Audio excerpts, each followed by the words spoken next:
अस्सलामु अलैकुम students. Welcome to GH study spot.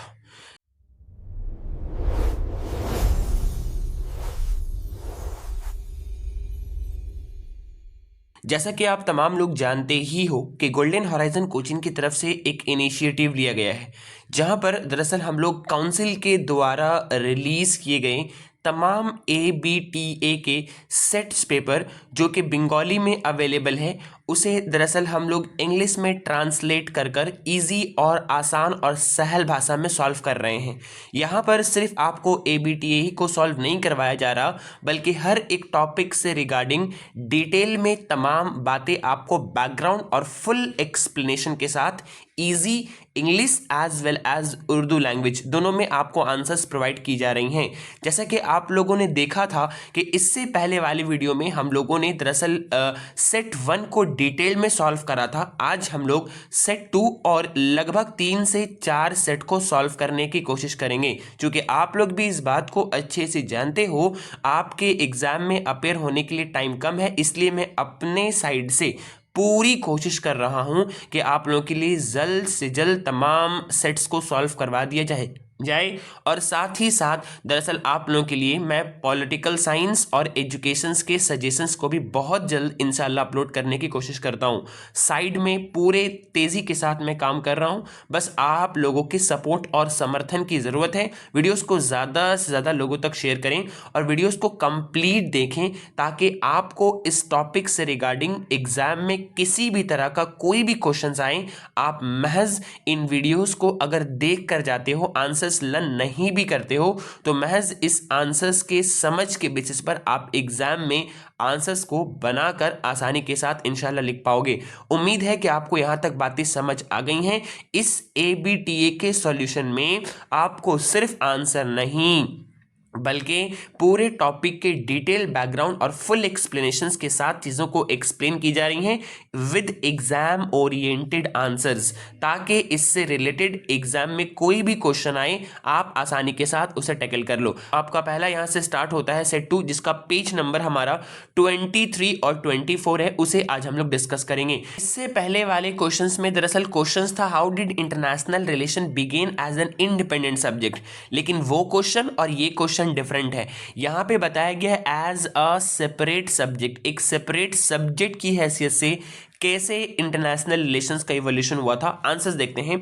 International relation became a separate academic subjects after the first world war. आप अच्छे से इस बात को जानते होंगे, फर्स्ट वर्ल्ड वॉर जो कि 1914 से स्टार्ट हुआ था और 1919 तक ये वर्ल्ड वॉर 1 चला था। मैंने लास्ट वाली वीडियो में इसे अच्छे से एक्सप्लेन भी करा था। इस वर्ल्ड वॉर 1 के जो भी डिस्ट्रक्शंस थे, जो भी इसके डिस्ट्रक्शंस थे, इस डिस्ट्रक्शन से लोग इतने ज़्यादा पैनिक हुए थे क्योंकि लोगों ने इससे पहले इतना बड़े लेवल पे, इतने बड़े सतह पर डिस्ट्रक्शंस को कभी नहीं देखा था। अचानक से जब लोगों ने इतनी बड़ी सतह पर डिस्ट्रक्शंस को देखा तो लोग बहुत परेशान हो गए और लोगों ने इस बात को जानने की कोशिश की। लोगों के अंदर इस बात की क्यूरियोसिटी बढ़ने लगी कि आखिर ये जंग क्यों हुई और क्या रीजंस है कि इतने बड़े सतह पर दरअसल हमें डिफरेंट कंट्रीज के बीच जंग देखने को मिली। तो इस चीज की क्यूरियोसिटी ने दरअसल इंटरनेशनल रिलेशंस को एक इंडिपेंडेंट सब्जेक्ट के तौर पर उभरने में मदद करा। लोगों ने दरअसल नेशंस के बीच रिलेशंस को जानना, समझना, डिटेल में पढ़ना शुरू किया, जिसके नतीजे में एक नया सब्जेक्ट उभर कर आ जाता है। जिस सब्जेक्ट में हम लोग इंटरनेशनल रिलेशन से रिगार्डिंग तमाम बातों को पढ़ते हैं, उसी सब्जेक्ट को दरअसल हम लोग इंटरनेशनल रिलेशंस के नाम से जानते हैं और यहीं से इसका एज एन सेपरेट सब्जेक्ट इसका जन्म होता है। इससे पहले ये एग्जिस्ट तो करता था, लेकिन दरअसल इसे हम लोग दूसरे सब्जेक्ट के साथ मिलाकर पढ़ते थे। इसका अपना कोई हैसियत या इसे अपने इंडिपेंडेंट डिसिप्लिन के तौर पर कोई दर्जा नहीं दिया गया था। होप, मैं उम्मीद करता हूं ये बातें यहाँ पे आपको समझ आई हैं। The war is created an strong need to understand the international conflicts, diplomacy, peace and cooperation among the nations. In 1919 the first chair professors international relations was established at, यहाँ पे आपको याद रखना है एक यूनिवर्सिटी का यहाँ पे आपको नाम आया है। वो यूनिवर्सिटी दरअसल आपका Aberystwyth which university in UK which gave the subject separate academic identity।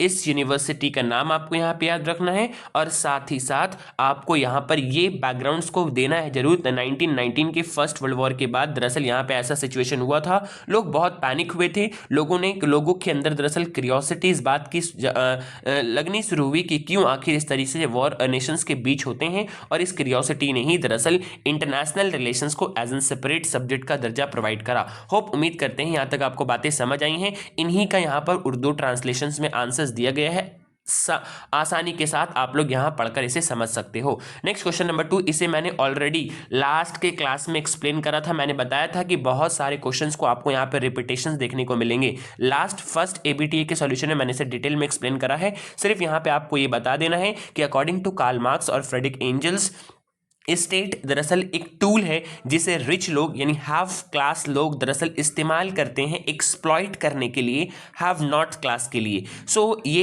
एक टूल है एक्सप्लॉइटेशंस का according to Karl Marx. State कैसे एक टूल है, दरअसल उसे हमने लास्ट क्लास में बहुत डिटेल में एक्सप्लेन करा है, जहां पर एबीटीए के सॉल्यूशन नंबर 1 में मैंने आपको एक्सप्लेन करा था और बताया था। सो उसे मैं एक्सप्लेन नहीं करता, ये सेम रिपीटेशन क्वेश्चन है। अब हम लोग आगे की तरफ बढ़ते हैं। नेक्स्ट क्वेश्चन आपका यहाँ पे आता है question number 2, right the 2 objective of formation of shark. मैंने आपको शार्क के रिगार्डिंग भी ये बातें बताई थी। शार्क जो कि एक रीजनल ऑर्गेनाइजेशन है, south Asian association for the regional cooperations, ये एक रीजनल ऑर्गेनाइजेशन है जिसे कुछ अहम ऑब्जेक्टिव्स के साथ बनाया गया था। अगर आप ऑब्जेक्टिव की बात करें तो बेसिकली यहाँ पे 2 ऑब्जेक्टिव लिखे गए हैं, लेकिन 2 से ज्यादा यहाँ पर ऑब्जेक्टिव्स है। लेकिन पहले हम लोग इन 2 को समझते हैं। पहला 2 मेन ऑब्जेक्टिव्स में देखिए क्या लिखा हुआ है, to promote economic cooperations and development among the south Asian countries. कल मैंने आप लोगों को सार्क के फॉर्मेशन से रिगार्डिंग डेट बताया था, कौन से सबमिट में इसे फॉर्म करा गया था वो बताया था, और किसने इस आइडिया को फर्स्ट टाइम में दरअसल इनिशिएट करा था, मोटेट करा था, उसका नाम भी मैंने आप लोगों को बताया था। आप लोगों को देखना है कि कितना आप लोगों को ये चीज़ें याद है। आप लोग कमेंट बॉक्स में तीनों का आंसर्स को मुझे बताओगे। क्लियर? सो यहाँ पे पहला इसका मकसद, जाहिर सी बात है कि अगर ये एक रीजनल ऑर्गेनाइजेशन है तो ये रीजनल ऑर्गेनाइजेशन बनाए क्यों जाते हैं, ताकि रीजन्स के अंदर जो भी दरअसल डेवलपमेंट नहीं है उन डेवलपमेंट को इंश्योर किया जा सके। इसी मकसद के लिए तो यहाँ लिखा हुआ है टू प्रमोट इकोनॉमिक कोऑपरेशंस, उस कंट्री उस रीजन्स के अंदर से इकोनॉमिक कोऑपरेशंस को बढ़ाया जा सके, डेवलपमेंट हो सके उस पूरे साउथ एशियन कंट्रीज का, क्योंकि ये साउथ एशियन नेशंस का ही है। सो यहाँ पे साउथ एशियन कंट्रीज का डेवलपमेंट हो, इन लोगों का असल मकसद था। Next, to increase the social cultural cooperations and mutual understanding among the member states के बीच म्यूचुअल अंडरस्टैंडिंग हो, इंक्रीज हो सोशल कल्चर कोऑपरेशंस। यानी अगर एक बात करें मोटा मोटा बात में, तो इस पूरे और रीजनल ऑर्गेनाइजेशंस का मकसद दरअसल पूरे रीजन में कोऑपरेशंस को, मिलनसाज को, यानी आपस में मिलकर रहने के सिचुएशंस को प्रमोट करना, डेवलपमेंट करवाना, इकोनॉमिक का डेवलपमेंट करवाना, कल्चर्स का, और साथ में सोशल और कल्चरल कोऑपरेशंस को प्रमोट करना, इनका असल मकसद था। इसके साथ साथ और भी अगर इसका आप चाहते हो तो मैं आपको बता देता हूं, लिख लेना यहाँ पर ये, respect for the sovereignty, territorial integrity and political equality and independence of all the members, ये भी इसका एक ऑब्जेक्टिव या प्रिंसिपल्स में शामिल है।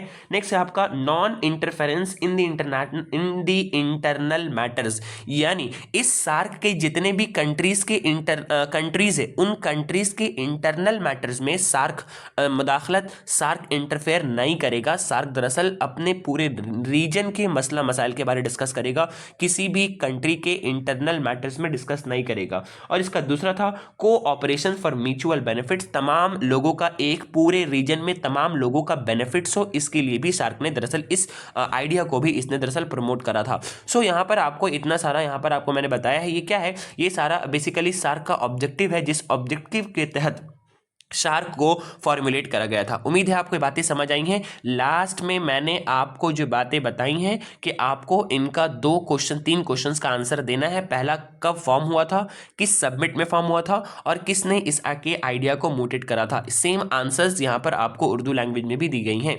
नेक्स्ट हम लोग आगे बढ़ते हैं। जैसा कि आप लोग स्क्रीन पर देख पा रहे हो, इसी के और में क्वेश्चन दिया गया है बिम्स्टिक के द्वारा। हालांकि बिम्स्टिक दरअसल अब आपके सिलेबस में नहीं है। याद रखें, बहुत सारे टीचर्स और और बहुत सारे स्टूडेंट्स इस बिम्स्टिक को भी आज भी सिलेबस का पार्ट समझते हैं। काउंसिल ने जो दोबारा से दूसरी मर्तबा रिलीज करा था सिलेबस अमेंड करने के बाद, उसमें से बिम्स्टिक को हटा दिया गया है। अगर आप लोगों को ये बात नहीं पता तो मैं ग्रुप में आप लोगों के लिए अपडेटेड सिलेबस डाल दूंगा। क्लियर? सो अब हम लोग आते हैं बिम्स्टिक, फिर भी हम लोग पढ़ लेते हैं। बिम्स्टिक दरअसल एक रीजनल ऑर्गेनाइजेशन या सब रीजनल ऑर्गेनाइजेशन है जिनका फुल फॉर्म है bay of Bengal initiative for multi sectoral technical economic cooperations. ये दरअसल बिम्स्टिक का फुल फॉर्म है। इनका भी मकसद लगभग सेम है, इकोनॉमिक एंड ट्रेड कोऑपरेशंस को प्रमोट करना ताकि पूरे रीजन का डेवलपमेंट हो। देखो अल्टीमेटली बाबू, जितने भी रीजनल ऑर्गेनाइजेशन या सब रीजनल ऑर्गेनाइजेशन होंगे ना, इनका मकसद क्या होगा? इनका मकसद एक ही होगा कि बहुत सारे बड़े बड़े नेशंस कॉन्टिनेंट डेवलप कर चुके थे, तो इन रीजन्स में डेवलपमेंट कम हुआ था क्योंकि अक्सर वह बेशतर ऐसे रीजन में रीजनल ऑर्गेनाइजेशंस का डेवलपमेंट हुआ था जो पहले से कॉलोनाइज थे, पहले से जहां पे कॉलोनीज बनाई जा चुकी थी, जो कि दूसरे कंट्रीज उस पर हुक्मरानी कर रही थी, रूल कर रही थी। जब वो कंट्रीज वापस छोड़कर उसे जाती है, जब वो इंडिपेंडेंट होते हैं, आज़ाद होते हैं, तो उसको लगता है कि मेरे कंट्रीज में डेवलपमेंट बहुत कम है, और इस तरह से लगने वाले 4, 5, 6, 7 जितने भी कंट्रीज होते हैं, सब आपस में मिलकर आपस में कल्चरल और इकोनॉमिक ग्रोथ को प्रमोट करने के लिए एक ऑर्गेनाइजेशन बनाते हैं। उसे ही हम लोग रीजनल ऑर्गेनाइजेशंस कहते हैं। यानी मोटा मोटा भाषा में अगर आपको बताएं तो लगभग जितने भी रीजनल ऑर्गेनाइजेशंस है, सबका पर्पस, प्रिंसिपल और ऑब्जेक्टिव्स एक ही था। जैसा कि आप यहां देख पा रहे हो, सोशल, साइंटिफिक, कल्चरल कोऑपरेशंस। उम्मीद है आपको बातें इजीली, आसानी के साथ समझ में आ गई होंगी। आगे बढ़ते हैं हम लोग यहां पर। ये नेक्स्ट क्वेश्चन इसी का उर्दू में वर्जन दिया गया है। Why is the post of speaker important? Post of speaker important क्यों है इंडियन पार्लियामेंट में? आपको यहां पे बताना है कि इंडियन पार्लियामेंट दरअसल 2 हाउसेस पे बटा हुआ है, जिसे हम लोग बाई कैमरलिज्म कहते हैं। इस बाई कैमरलिज्म के तहत दरअसल इंडिया में 2 आपको देखने को मिल जाएंगे हाउसेस पार्लियामेंट के, एक है लोकसभा और एक आपको यहां पर राज्यसभा देखने को मिलेंगे।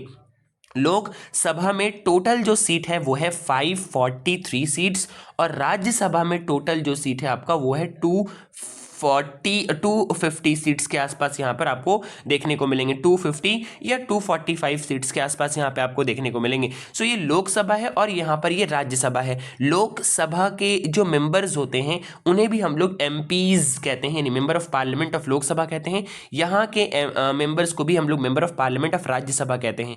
इनका टेन्योर दरअसल 5 ईयर्स होता है, जबकि इनका टेन्योर दरअसल परमानेंट होता है। परमानेंट से मुराद लोक राज्यसभा को डिसॉल्व नहीं किया जाता, लेकिन हर 3 साल के बाद दरअसल इसके 1/3 मेंबर को रिटायरमेंट की दी जाती हैं। सो ये बातें आपको यहाँ पे याद रखनी है। सॉरी, यहाँ पे जो राज्यसभा के मेंबर होते हैं उनमें हर 2 साल के बाद 2/3 मेंबर को रिटायर करा जाता है। यानी जितने भी मेंबर होंगे उन पूरे मेंबर का 2/3 मेंबर को रिटायरमेंट दिया जाता है। हर कितने साल के बाद? हर 2 साल के बाद। तो जैसा कि मैंने आपको यहाँ पे बताया कि यहाँ पे 250 मेंबर्स होते हैं, और इस 250 मेंबर के साथ साथ यहाँ पर आपका इनका टेन्योर जो है वो मतलब राज्यसभा हाउस का टेन्योर परमानेंट होता है, लेकिन हर 2 साल के बाद इनके मेंबर्स का रिटायरमेंट हमें देखने को मिलता है। 2/3 मेंबर्स का याद रखना है। और लोकसभा का दरअसल टेन्योर परमानेंट नहीं होता, हर 5 साल के बाद सरकार चेंज होती है, तो 5 साल के अंदर इसे डिसॉल्व करा जाता है और हर 5 साल के बाद ये दोबारा से नए सिरे से बनता है। इस लोकसभा के जो लीडर होते हैं, जो जिसे हम लोग प्राइम मिनिस्टर कहते हैं, याद रखेंगे बहुत सारे बच्चे इसमें कंफ्यूज जाते हैं। लीडर अलग होता है और साथ साथ इसको प्रिसाइड करने वाले प्रिसाइडिंग ऑफिसर अलग होते हैं। इसके लीडर होते हैं प्राइम मिनिस्टर, और इसको प्रिसाइड करने वाले जो होते हैं जिसे हम लोग कहते हैं स्पीकर, जो कि यहाँ पे आपका लिखा हुआ है। ये प्रिसाइड करने वाले स्पीकर होते हैं, जबकि यहाँ पर इसके लीडर पीएम होते हैं। आपको बताना है कि राज्यसभा को प्रिसाइड करने वाले ऑफिसर का क्या नाम होता है और ये किस हैसियत से राज्यसभा को प्रिसाइड करते हैं। कमेंट में आप तमाम बच्चों को आंसर देना है। मैं देखता हूं कि कितने सारे बच्चे आप में ऐसे हैं जिनको अभी भी ये बात पता है और एग्जाम बहुत करीब है, तब पर आपको यह बात यहां पर याद है।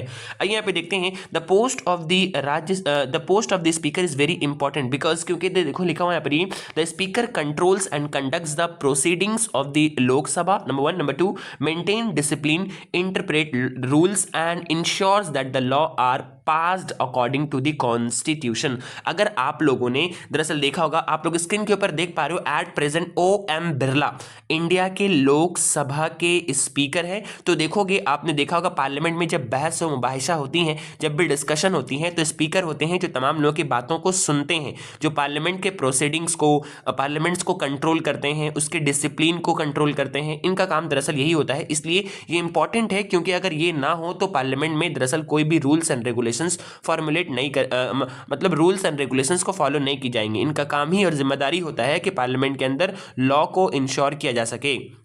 इसी को उर्दू में लिखा गया है। नेक्स्ट हम लोग आते हैं, how many chambers do West Bengal legislative assembly consist of? What is the term of the office of the member of legislative assembly? एक बात यहां पे ध्यान से मेरी बातों को समझेंगे, इंडिया में फॉलो किया जाता है फेडरल स्ट्रक्चर। फेडरल स्ट्रक्चर के माने हैं कि यहां पर पावर जो है आपका वो बटा हुआ है, पावर बटा हुआ है सेंटर और स्टेट के बीच। जितनी भी चीजें आपको सेंटर में देखने को मिलेंगी, लगभग ऑलमोस्ट सेम तरीके की चीजें आपको हर स्टेट में भी देखने को मिलेंगी। इसीलिए हम लोग कहते हैं India is a federal structure government. यानी जिस तरीके से आपने देखा था कि ऊपर में मैंने आपको इंडिया के सतह पर नेशनल लेवल पे लोकसभा और राज्यसभा बताया था, हर एक स्टेट में भी एक लेजिस्लेटिव असेंबली और एक लेजिस्लेटिव काउंसिल होता है। उसे भी हम लोग बाई कैमरलिज्म के नाम से जानते हैं। लेकिन अगर हम लोग बात करें वेस्ट बंगाल के पर्सपेक्टिव में, जहां हम लोग रहते हैं और जिनका एग्जाम हम लोग को देना है, यहां पर फॉलो किया जाता है यूनिकैमरल लेजिस्लेचर सिस्टम को। यानी यहां पर सिर्फ लेजिस्लेटिव असेंबली है, यहां पर लेजिस्लेटिव काउंसिल नहीं है। ये बातों को आप लोगों को याद रखना है, यूनिकैमरल सिस्टम को। वहीं यहां पे बताया गया हाउ मेनी चेंबर्स, कितने चेंबर्स इसके होते हैं। तो चेंबर्स की तादाद बात करें तो यहां पे देखो लिखा हुआ है, The West Bengal Legislative Assembly is a unicameral meeting. It has only one chamber. The term of the office, नाम आपको क्या लिखना है, लेजिस्लेटिव असेंबली इनका नाम है, जो हाउस ये कंसिस्ट करता है। ऑफ इट्स मेंबर 5 ईयर होते हैं। जैसे कि मैंने बताया था लोकसभा के भी 5 ईयर होंगे, तो इनके भी 5 ईयर ही होंगे, अनलेस दे डिसॉल्व अर्लियर। लेकिन अगर ये पहले डिसॉल्व कर दिया जाए तो ऐसे सूरत हाल में फिर इनका टर्म 5 ईयर नहीं होता। बहुत के ऐसे केसेस में दरअसल लोकसभा को भी और लेजिस्लेटिव असेंबली को भी डिसॉल्व कर दिए जाते हैं। आपको यह बताना है कि कौन डिसॉल्व करता है लेजिस्लेटिव असेंबली को और कौन डिसॉल्व करता है लोकसभा को, और किसके कहने पर। आपको एक आंसर्स कमेंट पे देनी है।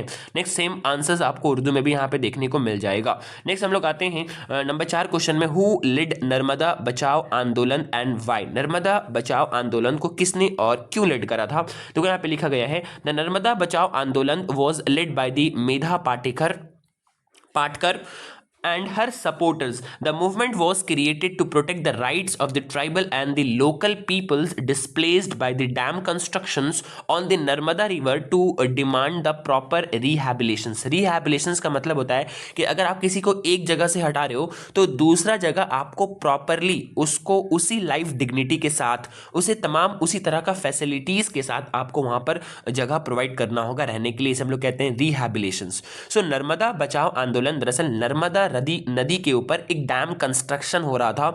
उस डैम कंस्ट्रक्शंस के दौरान बहुत सारे ऐसे अननेचुरल एक्टिविटीज हो रहे थे, जैसे लोगों को रिप्लेस कर दिया गया था। उसके साथ साथ बहुत सारे ऐसे जो फॉरेस्ट थे उन्हें काट दिया जा रहा था, डिफॉरेस्टेशन करा जा रहा था। वह बहुत सारे वाइल्ड लाइफ को यहाँ पर ये नुकसान पहुंचाया जा रहा था। तो इन चीज़ों को देखते हुए दरअसल उस दौर में दरअसल कुछ एक्टिविस्ट थे सोशल, जिनका नाम है आपका मेधा पाटकर, और इनके सपोर्टर्स ने मिलकर इस मूवमेंट को इनिशिएट करा था और स्टार्ट करा था। और इसी के तहत दरअसल जो है इन लोगों ने इस मूवमेंट को आगाज करते हुए अपने बातों को यहाँ पे डिमांड को रखी थी। उन्हीं को यहाँ पर आपको उर्दू में भी लिखा गया है।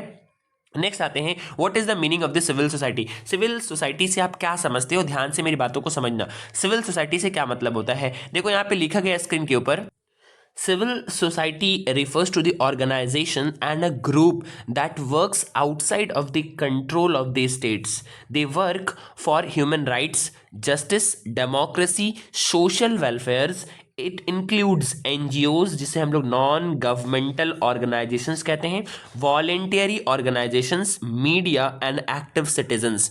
यानी सिविल सोसाइटी एक ऐसा ग्रुप या एक ऐसा ऑर्गेनाइजेशन होता है जो कि दरअसल स्टेट के रिलेम के बाहर बाहर रहकर दरअसल लोगों के राइट्स के लिए, जस्टिस के लिए, डेमोक्रेसी के लिए, सोशल वेलफेयर के लिए दरअसल ये काम करता है। इसी ऑर्गेनाइजेशंस को हम लोग बेसिकली यहाँ पर सिविल सोसाइटी के नाम से जानते हैं। आप देख पा रहे हो कितने महज आसान और साफ भाषा में आपको यहाँ पे आंसर लिखा गया है। बस यही वो आंसर है जो एग्जाम ओरिएंटेड है और इसी को आपको जाकर एग्जाम में लिख कर आना है। यहाँ पर इस वीडियो को कंप्लीट देखने का फायदा ये होगा कि आप इंशाल्लाह इस टॉपिक के कंटेक्स्ट में जितने भी क्वेश्चंस पूछ जाएंगे आप आसानी से इजीली डिस्कस कर लोगे, इजीली आंसर्स को प्रेजेंट यहाँ पर कर पाओगे। सो उम्मीद करता हूँ कि आपके लिए वीडियोस का सीरीज दरअसल फायदेमंद हो रहा होगा। अगर हो रहा है तो प्लीज़ ज़्यादा से ज़्यादा लोगों तक इसे शेयर करना है ताकि हम लोगों को दरअसल इस चीज़ के लिए मोटिवेशन मिले। और लाइक एंड सब्सक्राइब और कमेंट जरूर करना है कि आपको वीडियो सीरीज कैसा लग रहा है। नेक्स्ट हम लोग आगे बढ़ते हैं। आगे बढ़ने के बाद question number 5, according to article 368 in what 3 ways the constitutions amend. आपको पता होगा इंडियन कॉन्स्टिट्यूशंस को अमेंड करने के प्रोविजंस के रिगार्डिंग याद रख ले, अगर पता नहीं है तो आर्टिकल 368 में तमाम प्रोविजंस को दी गई हैं कि किस तरीके से हम लोग दरअसल इंडियन कॉन्स्टिट्यूशंस को अमेंड कर सकते हैं। ये आर्टिकल 368 दरअसल हमें 3 तरीका बताता है कि हम लोग 3 तरीके से अपने कॉन्स्टिट्यूशंस को अमेंड कर सकते हैं। पहला है बाय सिंपल मेजॉरिटी, दूसरा है बाय स्पेशल मेजॉरिटी और तीसरा है by special majority with state approval. State को भी यहां पे अप्रूव करना होता है। अब आइए पहले हम लोग एक एक करके समझते हैं कि क्या सिस्टम है ये। देखो लिखा गया है according to article 368 the constitutions can be amended in the 3 ways. पहला in simple majority by more than half of the member present and voting. अब यहां पे बहुत सारे बच्चे सिंपल मेजॉरिटी का मतलब सिंपली ये समझ लेते हैं कि 50%, नहीं, बिल्कुल भी नहीं। वहां पे आपको ये बात याद रखनी है कि उस दिन जिस दिन किसी बिल के ऊपर चीजों को लेकर डिस्कशन होना है उस दिन जितने भी मेंबर आए हैं उन मेंबर में जो प्रेजेंट है और जो वोट कर रहे हैं। फॉर एग्जांपल मान लो कि लोकसभा की टोटल स्ट्रेंथ आपको 545 है। अब इस 545 में 545 स्टूडेंट लोगों में दरअसल कुछ लोगों ने मान लो कि आज प्रेजेंट नहीं है, किसी वजह से कुछ लोग आज प्रेजेंट नहीं है। मान लो कि हम लोग मानते हैं कि कुछ लोग दरअसल आज प्रेजेंट है महज 500 लोग, और ये 500 लोग में भी 50 लोग ऐसे हैं जो वोट देना नहीं चाहते, यानी 450 लोग यहाँ पर टोटल वोटिंग करेंगे। अब इन 450 का जो टोटल 50% होगा उस ही लोगों के वोटिंग को ही दरअसल हम लोग सिंपल मेजॉरिटी कहेंगे। यानी अगर हम लोग सिंपल भाषा में आपको समझाना चाहें तो हम लोग इसको और आसान और महज सिंपल इस तरह कर सकते हैं कि यहां पर जो आपको लिखा गया है 50% ऑफ प्रेजेंट एंड वोटिंग, इसका साफ मतलब ये है कि जितने भी मेंबर अभी काउंसिल में प्रेजेंट हैं और जो वोट करना चाहते हैं उनका 50% की यहां पे बात हो रही है, टोटल स्ट्रेंथ का 50% की बात यहां नहीं हो रही है। होप समझ आया होगा आपको।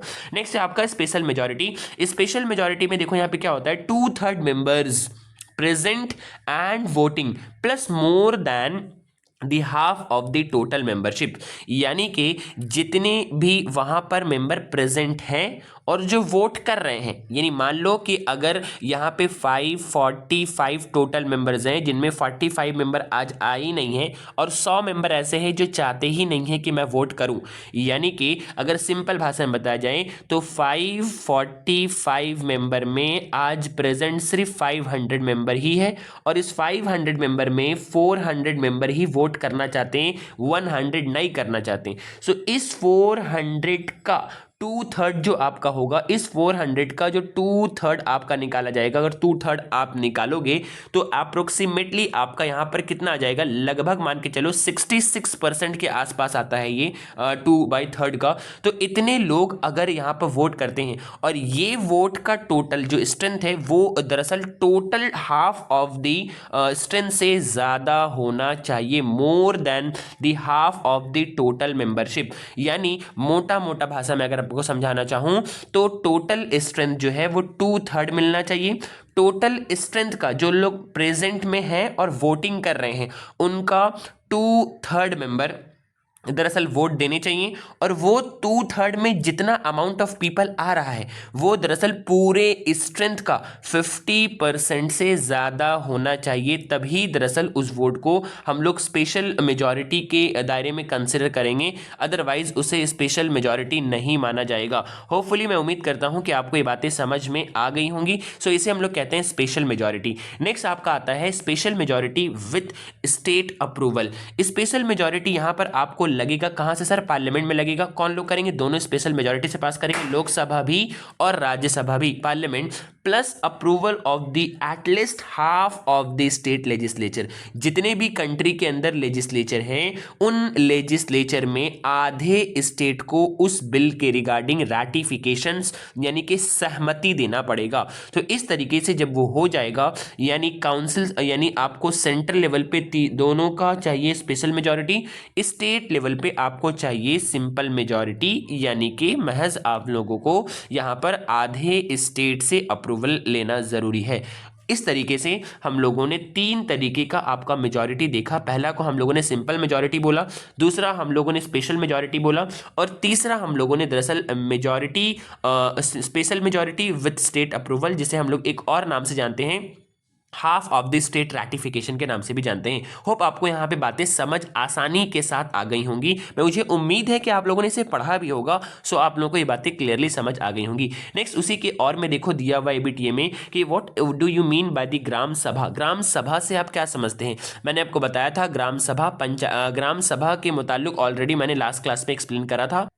देखो यहाँ लिखा गया है according to amendment 73rd constitution amendment, Gram Sabha is the assembly of the adult voters of the villages, every persons aged 18 years and above is the members. Its main function is to approving the village development plan and discussing the budgets and monitoring the government schemes. इसको मैंने already previous video में भी explain करा था। जिन बच्चों ने नहीं देखा है वो जाकर अच्छे से देखें। आप लोग देख पा रहे हो क्वेश्चंस का किस तरीके से रिपीटेशन है। बस अगर आप लोग अभी कंप्लीटली समझ लेते हो, कर लेते हो एबीटीओ कंप्लीट, तो इंशाल्लाह आपको नहीं भी तो बहुत सारे क्वेश्चंस आपको लगभग एग्जाम में कॉमन देखने को मिलेंगे। ये हमारा था सेट 2। अब हम लोग बढ़ते हैं अपने सेट 3 की तरफ। सेट 3 जो कि हम लोगों का पहला 2 मार्क्स का क्वेश्चन यहां पर आता है। पहला क्वेश्चन आपका यहां पर है mention the 2 features of the liberal theory. Liberal theory के 2 फीचर्स को यहाँ पे आपको डिस्कस करना है। पहला the 2 important characteristics of liberal ideology. ये लिबरल आइडियोलॉजी क्या होता है सर? तो लिबरल आइडियोलॉजी, लिबरल जो कि लिबर्टी से निकला है, लिबर्टी जिसके माने आज़ादी के होते हैं। ऐसे थ्योरिस्ट,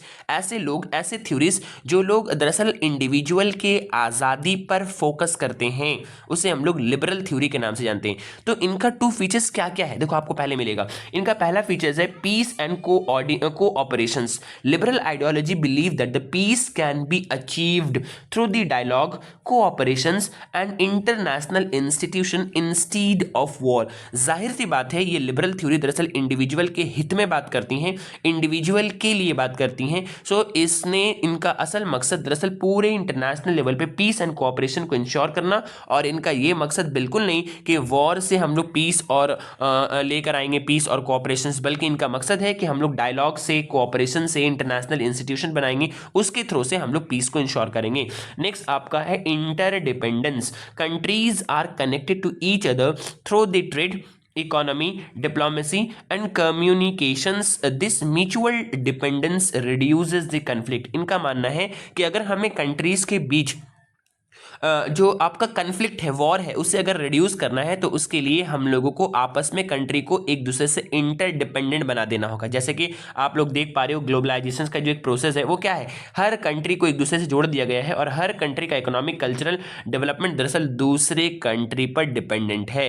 सो यहाँ पर यही जो है इस लिबरल थ्योरी का 2 अहम फीचर्स है। इसे उर्दू में भी लिखा गया है, जिन बच्चों को लिखना है वो आसानी के साथ लिख सकते हैं। नेक्स्ट उसी के और में है write the definitions of the international relation. International relation से आप क्या समझते हो? याद रहे डेफिनेशंस अगर बोल रहा है तो आप लोगों को फोकस करना है कि किसी न किसी बड़े पॉलिटिकल थिंकर के बातों को ही यहाँ पे कोट करें। लेकिन मैंने यहाँ पर दोनों लिखा है, अगर आपको ये याद होता है तो आप कर लें। अगर आपको ये बात याद होता है किसी थिंकर का डेफिनेशंस, तो ये बहुत बहुत बहुत इंपॉर्टेंट है, एग्जामिनर के ऊपर बहुत पॉजिटिव इंपैक्ट डालेगा आपका यहाँ पर ही। सो कोशिश करना है कि थिंकर के डेफिनेशंस को डाला जा सके। डेफिनेशन का मतलब ये होता है, व्हाट डू यू नो पूछता तो आप लिख सकते थे ये वाला मैटर को यहाँ पर ही, लेकिन डेफिनेशन पूछ रहा है तो अगर आप वहां पर किसी बड़े स्कॉलर्स को कोट कर रहे हो तो ये आपके आंसर के वेटेज को बढ़ा देता है। क्लियर है? सो यहाँ पे देखो लिखा गया है international relation is a subject that studies the political, economic, social and cultural relations between the different countries. हम लोग जानते हैं, जैसे कि नाम से ही पता चल रहा है आपको, यहाँ पर देख पाओगे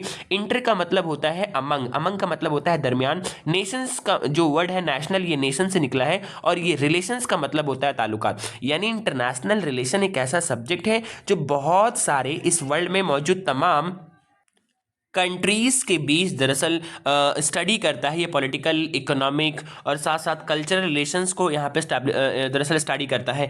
it also studied the relations between the state and international organisations, और ये स्टेट और इंटरनेशनल ऑर्गेनाइजेशंस के बीच के रिलेशंस को ही पढ़ाई करता है। फॉर एग्जाम्पल अगर हम लोग बात करें इंडिया की, इंडिया का रिलेशन किस तरीके से इंटरनेशनल ऑर्गेनाइजेशन जैसे कि यूएनओ हो गया आपका, है ना, सो इसके साथ आईएमएफ हो गया आपका, है ना, तो ये सारा वर्ल्ड बैंक हो गया, इसके साथ इंडिया का रिलेशन कैसा है इसे भी स्टडी करता है ये international relation.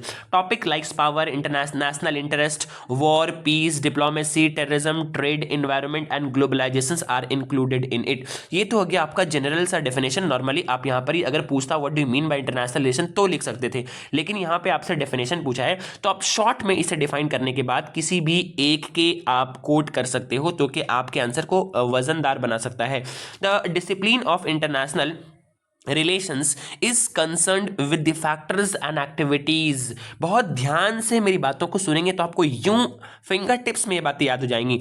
The discipline of international relation is concerned with the factors and activities which affect the external policies and power of the basic units into which the world is divided। Stanley and Hoffmann के द्वारा ये definition दिया गया है। इन लोगों ने बताया है कि इंटरनेशनल रिलेशन क्या है, तो बेसिकली ये वो डिसिप्लिन है जो दरअसल कंसर्न करता है, जो बात करता है किसके बारे, उन फैक्टर्स, उन एक्टिविटीज के बारे जो दरअसल फैक्टर्स एंड एक्टिविटीज जो अफेक्ट करता है external policies and power of the basic unit. Basic unit से मेरा सर क्या है, यहाँ पर वो स्टेट है जिसमें वर्ल्ड हमारा क्या है, डिवाइडेड है, जिसे हम लोग स्टेट के नाम से जान रहे हैं। यहाँ पर ये यहाँ पे बेसिक यूनिट से मुराद आपका स्टेट है। ये बात तो यहाँ पर आपको अच्छे से याद रखनी है।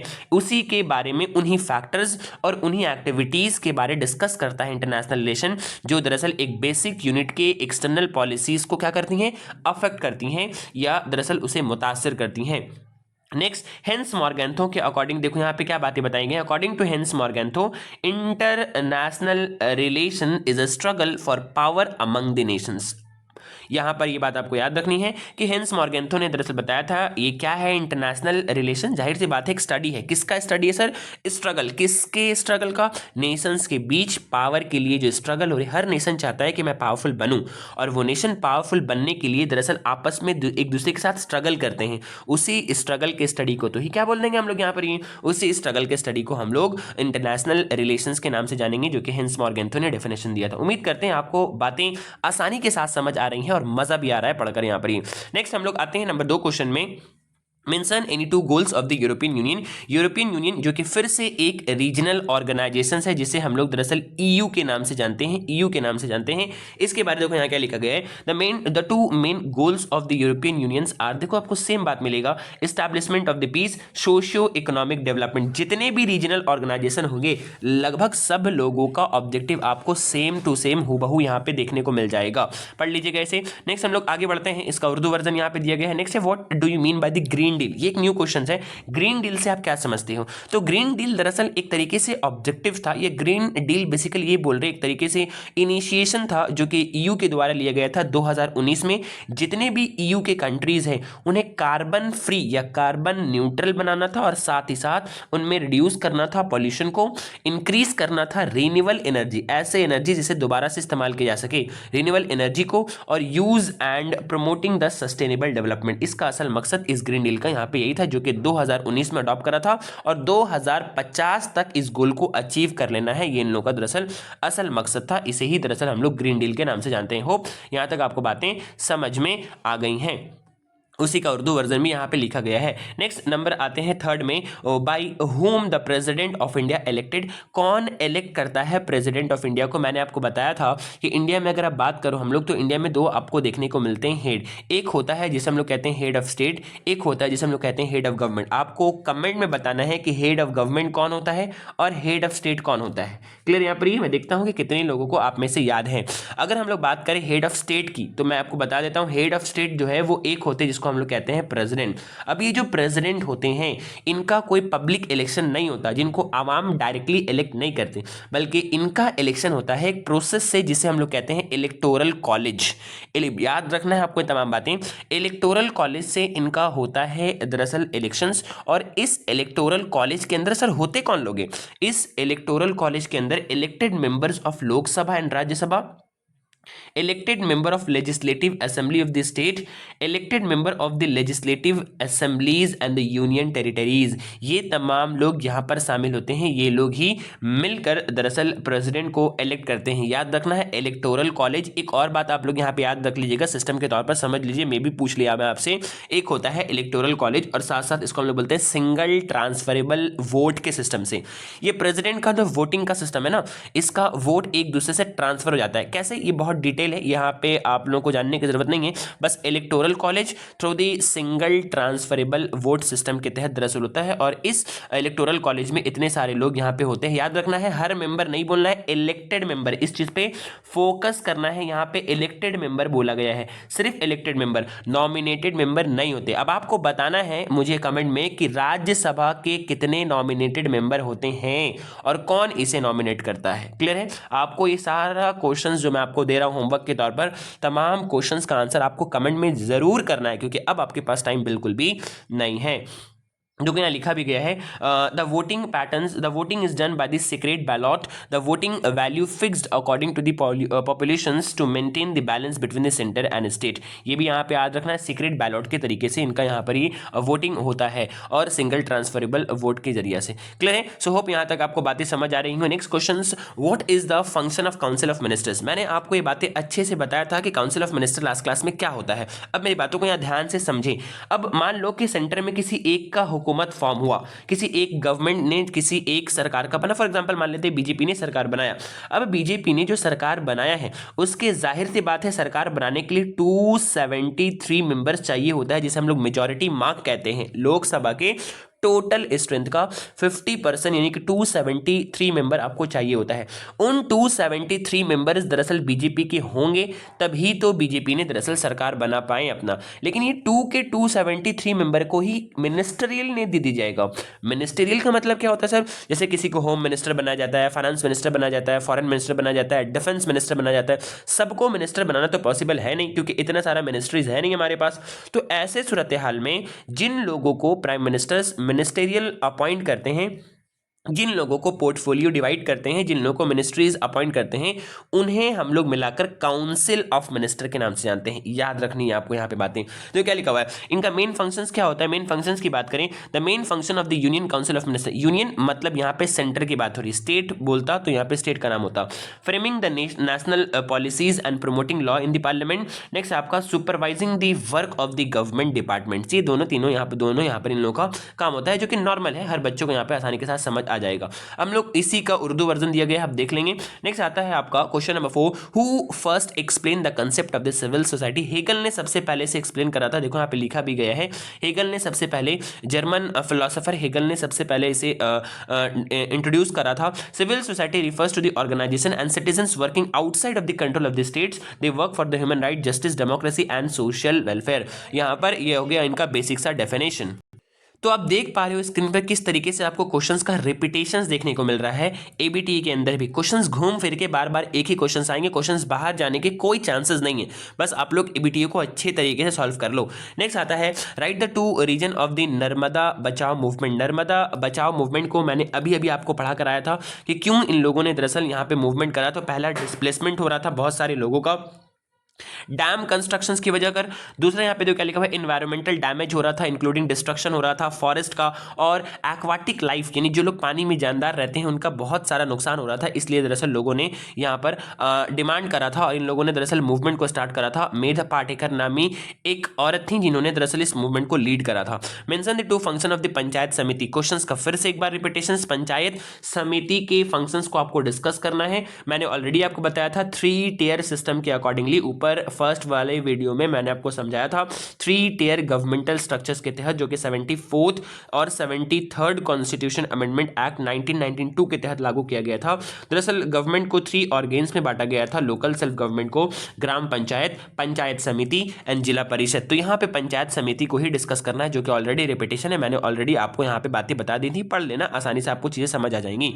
नेक्स्ट वही है, लगभग फंक्शंस वही है, एजुकेशन और पब्लिक वेलफेयर को प्रमोट करना, एग्रीकल्चर और इंफ्रास्ट्रक्चर्स को डेवलपमेंट करवाना, इन लोगों का असल काम यहाँ पर होता है, जो कि नॉर्मल है, आप तमाम बच्चे इस बात को अच्छे से जानते हो।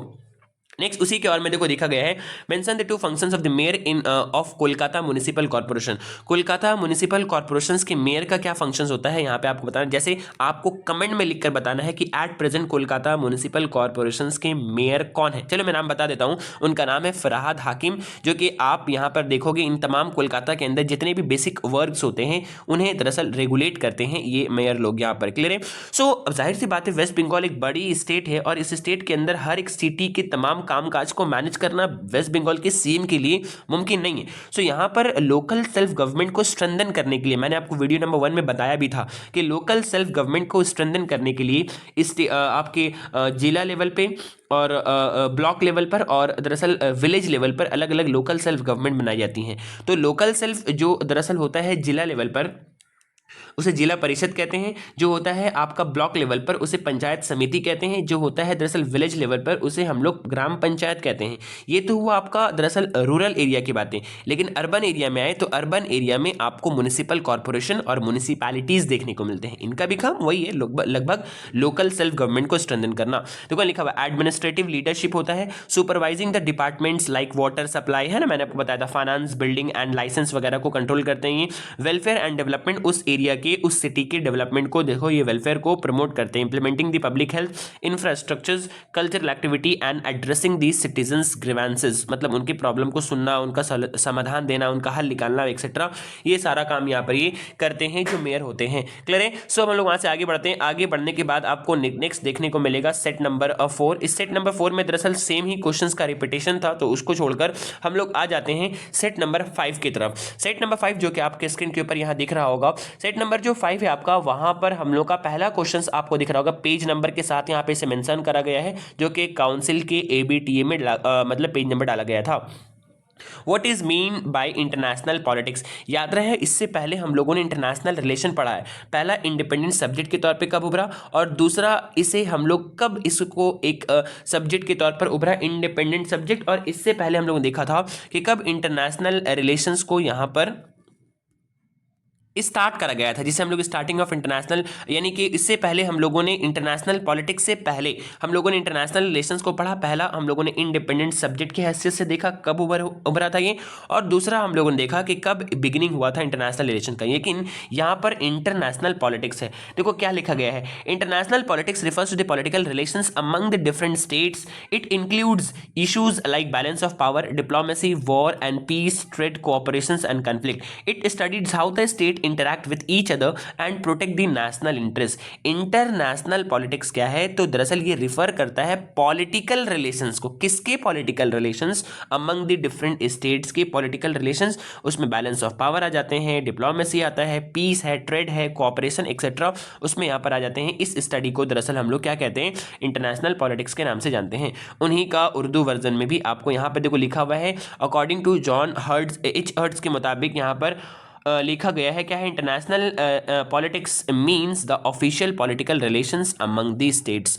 स्टेट्स के बीच जो ऑफिशियल रिलेशन है, उस ऑफिशियल रिलेशंस को ही हम लोग इंटरनेशनल पॉलिटिक्स कहते हैं। इस तरीके से आपको कोशिश करना है कि हर आंसर्स के साथ आपको एक कोटेशन डाल दे, बहुत इंपैक्टफुल होगा एग्जामिनर के ऊपर ये लिखने का स्टाइल आपका। क्लियर है? उसी को यहाँ पर उर्दू में भी लिखा गया है। अब हम लोग आते हैं नेक्स्ट क्वेश्चन में, when and why was the United nation established? क्यों हुआ था? हम लोग जानते हैं यूनाइटेड नेशन का एस्टैब्लिशमेंट 1945 में सेकेंड वर्ल्ड वॉर के खात्मे के बाद। फॉर क्यों होगा? जाहिर सी बात है, इंटरनेशनल पीस एंड सिक्योरिटी को मेंटेन करना इसका असल मकसद था, और इसी के लिए दरअसल इसे प्रमोट करा गया था, जो कि आप लोग यहाँ पे स्क्रीन पे देख पा रहे हो। क्लियर है? होपफुली आपको बातें समझ आ रही हैं। नेक्स्ट देखो, फिर से यहाँ पर प्रिंसिपल ऑफ सार्क आ गया। मैंने ऊपर अभी आपको सार्क के प्रिंसिपल को डिस्कस करा था, पढ़ाया था, वही बातें यहाँ पे लिखी गई हैं। आगे बढ़ते हैं। तो यहाँ पे लिखा हुआ European union successful regional organisations mentions two reason. क्यों हम लोग ईयू को एक सक्सेसफुल रीजनल ऑर्गेनाइजेशंस कहते हैं? जाहिर है कि यहाँ पर इसके अचीवमेंट्स को हम लोग को डालना है, इनके इस अचीवमेंट की वजह कर इसे बेसिकली हम लोग सक्सेसफुल ऑर्गेनाइजेशंस कहते हैं। पहला क्या है? Economic integration and single market को इसने एस्टैब्लिश करा है। पूरे रीजन के, पूरे ईयू जो है एक आपका रीजनल ऑर्गेनाइजेशन है और इसने दरअसल पूरे रीजन्स के इकोनॉमिक को यूनाइट करा है, स्ट्रेंथन करा है, इंटीग्रेट करा है और इसे एक सिंगल मार्केट में कन्वर्ट करा है। ये इसका अचीवमेंट है। नंबर 2 क्या है? स्ट्रॉन्ग इंस्टीट्यूशनल फ्रेमवर्क, और इसके अंदर जो ये इंस्टीट्यूशन है इसने अपने आप को स्ट्रांगली प्रेजेंट करा है और अपने आप को स्ट्रांगली प्रेजेंट कर कर अपने सुपरविजन्स को दरअसल पूरे कंट्रीज के ऊपर लागू करा है। यानी ये कह ले कि इसने अपने सुपरमेसी को, इसने अपने सॉवरेनिटी को दूसरे कंट्रीज के ऊपर लागू करा है। इनकी बातों को सुनी जाती हैं और समझी जाती हैं और रेस्पेक्ट की जाती है। सो ये एक स्ट्रॉन्ग इंस्टीट्यूशनल फ्रेमवर्क है, इसलिए दरअसल ये दोनों इसका क्या हो जाएगा आपका रीजंस है जो इन्हें सक्सेसफुल और कामयाब बनाता है। जैसे कि यहां देखो लिखा हुआ है institutions like European Commission's Parliament and Council ensures that the quick and effective decision making, जो कि इसे कामयाब बनाने में मदद करता है। बहुत सारे ऐसे ऑर्गेनाइजेशंस भी हैं हमारे पास जो रीजनल ऑर्गेनाइजेशंस तो है, लेकिन उनके पास इंफ्रास्ट्रक्चर की कमी होने की वजह कर, उनके पास इंस्टीट्यूशनल की कमी होने की वजह कर दरअसल वो इफेक्टिवली काम नहीं कर पाते। लेकिन ईयू के केस में ऐसा नहीं है, ये एक स्ट्रॉन्ग इंस्टीट्यूशन है और इसके ये दलाइल हैं।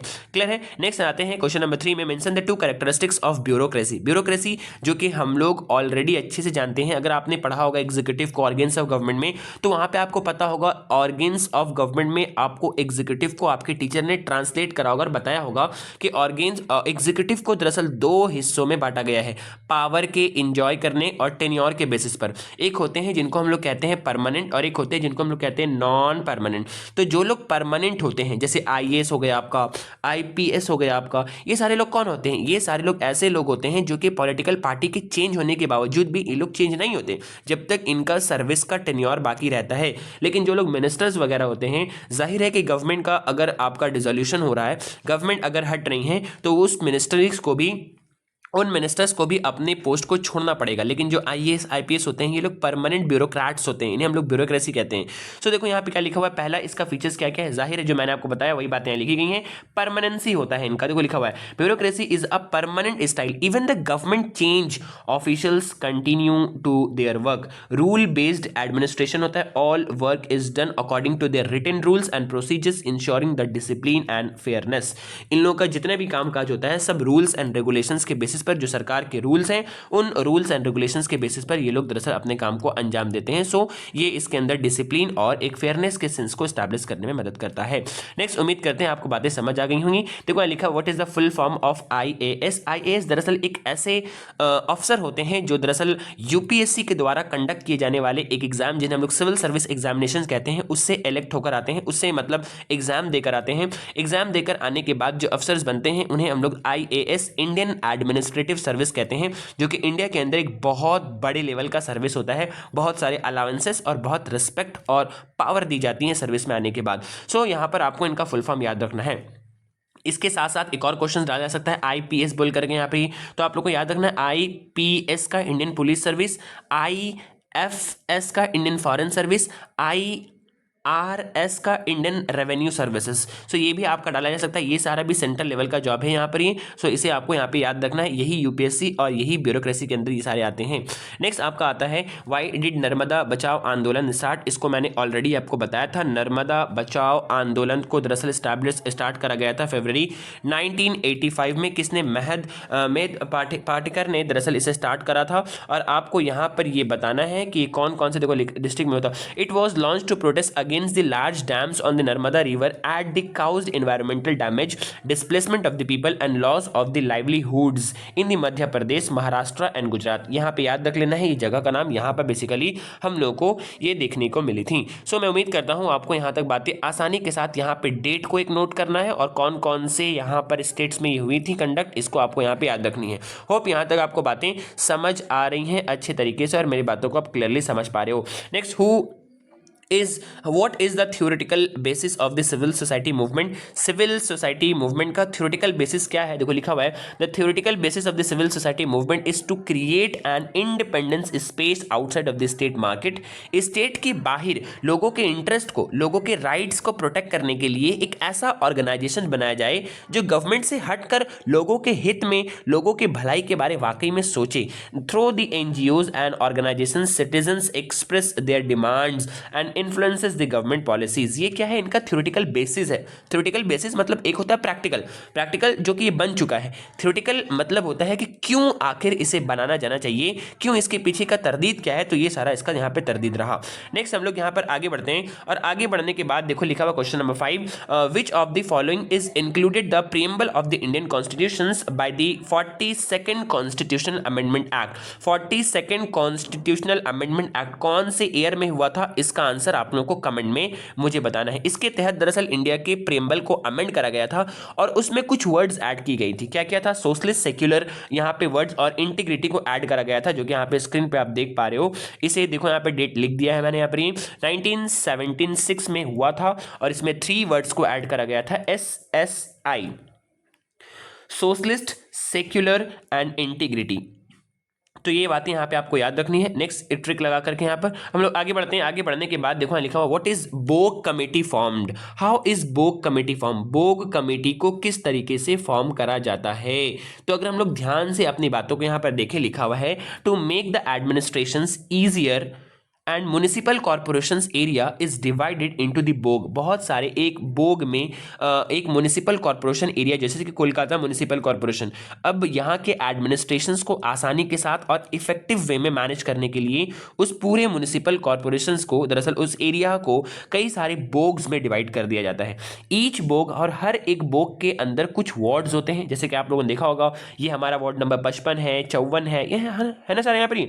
तो ये क्या आपका, ये सारा वार्ड्स है। तो ये सारा वार्ड्स में डिवाइड करा जाता है हर बोग को, और borough committee is formed by the councillors and elected from these wards. जो लोग दरअसल काउंसिलर होते हैं हर वार्ड के, उन सेवरल वार्ड्स को मिलाने के बाद एक बनता है बोग, और उस बोग के मेंबर जाहिर है काउंसिलर ही होंगे, क्योंकि वार्ड्स के जो मेंबर है वो काउंसिलर ही है। वार्ड्स के जो आप इलेक्ट कर रहे हो जिसको, वहां पर उसको काउंसिलर कहलाते हैं। और इस तरीके से ये the mayor appoints the chairman and deputy chairman and also be appointed.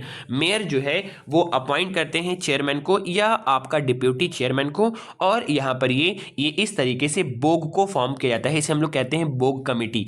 मोटा मोटा भाषा में अगर आपको बताया जाए तो बोग कमेटी बेसिकली जो भी आपके म्युनिसिपल कॉर्पोरेशंस के एरिया होते हैं उनके एडमिनिस्ट्रेशंस को इफेक्टिव बनाने के लिए उसे कई सारे छोटे छोटे बोग में डिवाइड करा जाता है, और हर बोग में कई सारे आपके वार्ड्स होते हैं, और हर बोग के दरअसल मेंबर्स जाहिर है कौन होंगे, यहां पर मेंबर इनके काउंसिलर्स ही होते हैं, क्योंकि वार्ड से काउंसिलर होते हैं।